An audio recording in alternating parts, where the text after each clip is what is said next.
Hi guys, ఈరోజు మా నదిలో ఒక ట్రాక్టర్ అనేది దిగబడింది. వేరే ఊరు వాళ్ళది. వాళ్ళు దాదాపు 2 అవర్స్ నుంచి ఏట్లో ఉండిపోవడంతో మేము మా ఫ్రెండ్స్ కలిసి వెళ్ళి దాన్ని ఎలా ఒకలాగా వాళ్ళకి హెల్ప్ చేద్దామని తీద్దామని వెళ్ళాము.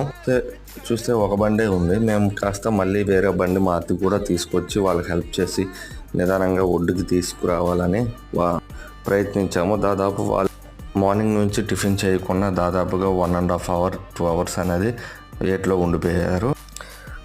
కాస్త లేట్గా అయినా సరే చాలా తొందరగా చేస్తూ మేము దాన్ని కాస్త ఒడ్డుకి తేవాలని ప్రయత్నించాము. మేము మా ఫ్రెండ్స్ కలిపి ఎట్టకేలకు దాన్ని కాస్త నిదానంగా అనేది బయటకు అనేది వచ్చింది. వాళ్ళ ట్రాక్టర్ 475 అనేది దిగబడిపోయింది. మేము అనమాట దాన్ని మా 575తో ట్రక్కుకు తగిలించి ముందుని కాస్త 475 అనేది పెట్టేసి నిదానంగా ఒడ్డుకి తీసుకొచ్చేసాం. ఈ పూర్తి వీడియో అనేది మీకు త్వరలో మెన్షన్ చేస్తాను, తప్పకుండా చూడండి. ఫుల్ వీడియో చాలా